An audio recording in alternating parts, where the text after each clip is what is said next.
why don't we wrap up with some Endgame talk? Because this weekend, this Thursday, we're all in the Endgame finally.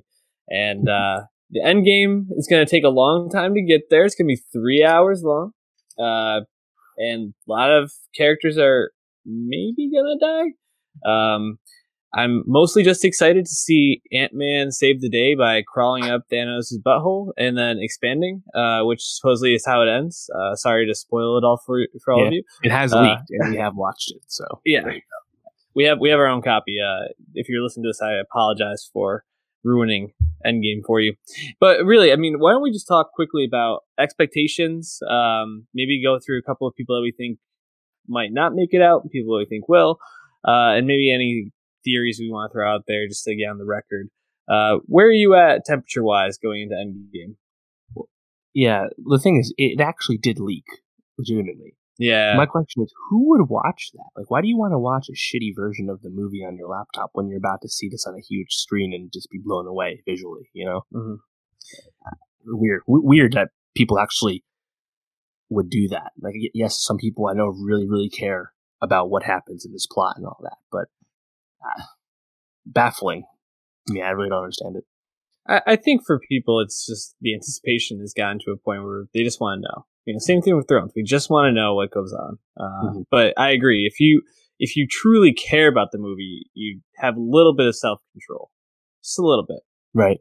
Yeah, I think in terms of expectations, what this movie needs to do to be successful, and we're talking successful critically as a wrapping of as a story. Obviously, we know financially it'll be successful. I will say right now, it will not make $300 million opening weekend.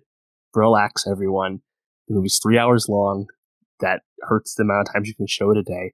Also, that's a really high mark to hit here in the States. I think we'll probably set the new record, which Infinity War had just set last year.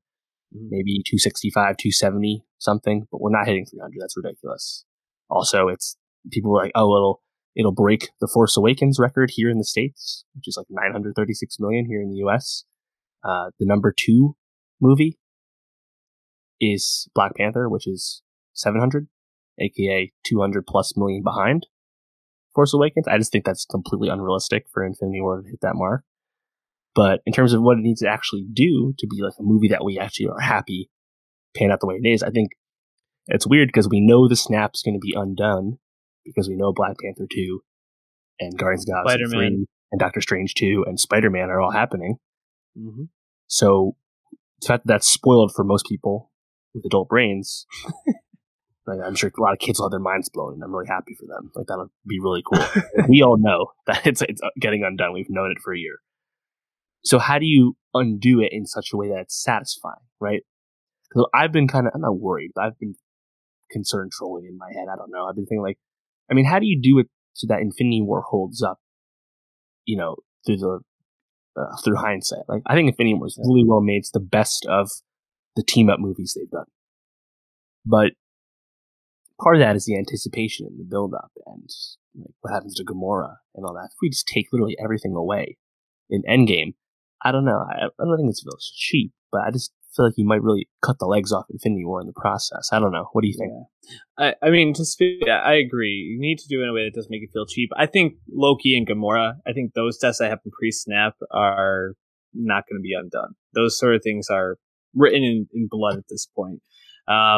What I think they need to do in order to really like land the ship, so to speak, is, and to not make Infinity War feel totally like a waste of time, is to use this opportunity to, you know, they're bringing Captain Marvel, but to take the original Avengers plus Rocket and to really set them on an adventure, and Ant-Man, to really have an adventure that I think drives home some message that they've been probably trying to get at throughout the course of this third phase of teamwork partnership. I mean, you've had Captain America versus Iron Man kind of at different ends, and somewhere in here they're going, one of them is going to have to, or both of them are going to have to compromise on different things in order to work together. And that's really the thing, is you just want to see these characters have a final journey together that feels satisfying. And I think they have enough that people are going to go crazy for, regardless of that. It's going to be hard for them to miss.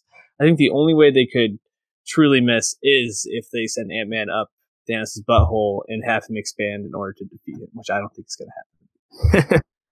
Yeah.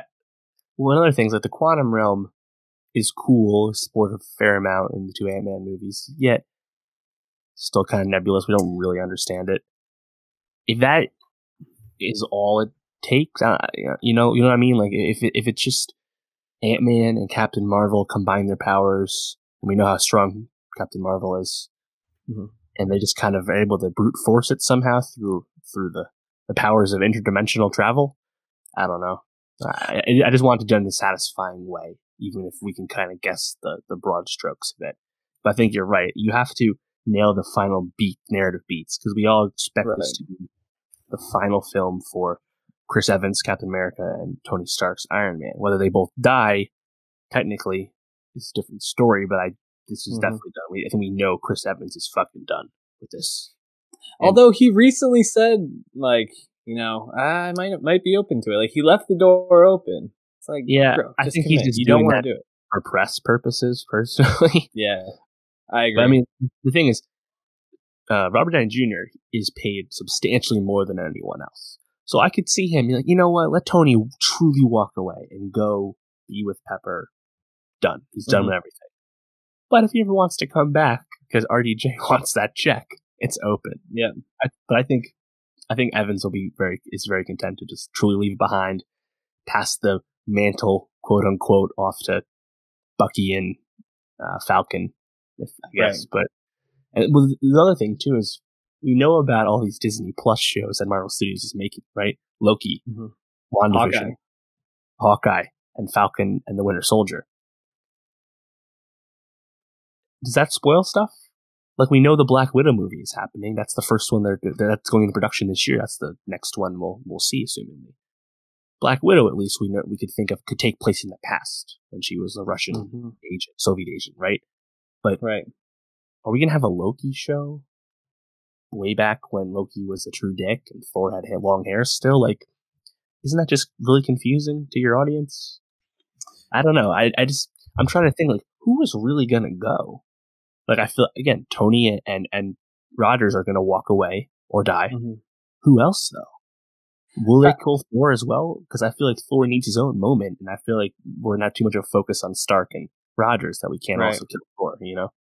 Yeah, I would be surprised if they killed Thor, especially just because Hemsworth has been such a revelation. Also, one quick thing, shout out to... I'm forgetting his name right now, but Taika Waititi's character from Ragnarok, is going to be in this, which I'm very excited for. Sorry if I spoiled anything there for you, but I just read that he's going to be in it in some way. So that seems very fun to me. Maybe it's just like a flashback of some sort. I don't know, but I'm also. I mean, I don't think that you can kill Thor off, only because I think you do need to have some of the old guard there to pass on. I mean, from the posters, it seems like Hulk is going to reach Professor Hulk level, which is pretty interesting. I don't know. Captain Marvel and Ant-Man, I don't think are going anywhere. Maybe Captain Paul Marvel Rudd certainly isn't, by the way. Yeah.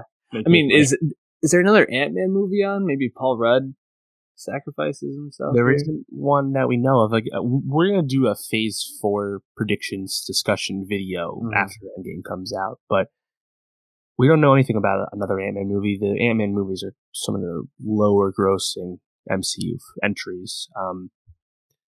I don't know. Like, they have to kill some side guys, right? You think, but Scarlet Witch, Hawkeye, and Vision are all spoken for now. Bucky, we know Stan still has a lot of movies on his contract. You feel like Stan's finally going to get his chance to be Bucky in a post-Steve Rogers world, at least a little bit. Yeah. But another thing is, like, you know, we'll talk about this in our Phase 4 video, but I don't know if they're going to strictly have just a brand new Avengers team the way we've been accustomed to. So they might need, like, some of the older guys like Thor, like you said, but just some more disparate groups. I don't know, but, like, are they going to kill Gamora for sure, you think? We know Guardians 3 is happening. I don't have a problem with that. I thought that was really effective. But will they kill anyone else? It's just weird. Like, I just feel like there's a strange amount of plot armor, which I wasn't expecting. So I really started thinking about it.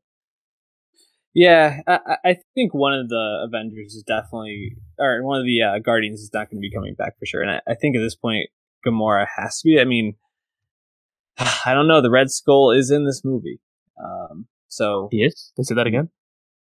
yeah. Apparently, but it's not. It's not the same guy, or it might be. I'm trying to remember, but I do know that he's in this movie. Huh. So that means they're at least going to show that scene again, if not go back there. So then, do they bring her back to life? Is that when like Stark or Captain America has to sacrifice something? I don't know. It's a lot to think about, just because when you get down to like who actually dies in this, it's like, man, like maybe Nick Fury, like maybe Samuel Jackson's just done. That's a good one. Like, Black Panther, Doctor Strange isn't going anywhere. Maybe Nebula, I guess. I don't know. Yeah. When you think about the Guardians, I mean, Rocket is the only one I think that maybe, other than Gamora, could possibly go, because Groot ain't going nowhere. Like, I'm telling you that much. He's very popular. Hawkeye as Ronin, I mean, I don't know. Not with the show, probably. Unless that show takes place a few years ago. He trains Kate Bishop and then he dies when we see. I don't know. But like, could be. Think about the Guardians too. Is remember all the actors came out in support of James Gunn, and that includes like Karen Gillan, that includes Zoe Saldana. So I think they were genuinely doing that anyway. But it did kind of have the vibe of we're all signed on for Guardians 3, and we want it to be with James Gunn. Mm-hmm. So, man, yeah, I'm Cap and Tony. One dies, one walks away is what I'm going with. Other than that, I'm not confident in predicting anything. Ant-Man, though, I think that's an underrated choice. And Nick Fury, I think, actually makes a lot of sense. Maybe as Ant-Man is crawling up Thanos' butthole, Thanos realizes it and clenches really hard and just pops it. Maybe that's like the first act. I don't know. Some crazy CGI. Yeah. Any surprises or anything that you want to call it? Maybe like surprise appearances or people that will show up that you don't expect right now? I hope we see Valkyrie again from Thor Ragnarok, just because I love Tessa Thompson. Hell yeah. They said Shuri died in the snap. Mm-hmm. They want to see Shuri again because Tisha Wright's awesome. Yeah, in the role. We're gonna get it. We're gonna get everything. I think it seems like the movie's so fucking long, dude. 3 hours. You better get everything. It's cool how the trailer lays so much into the whole Leftovers vibe that they have in the beginning when they're halfway there. There's been some really good jokes about that. Like, hey, you want to go see Hall? Wait, Hall and oh right, yeah, definitely. I mean, I can't wait to see it. I'm seeing it Sunday, so I'm going to probably be off Twitter starting Thursday evening. Yeah.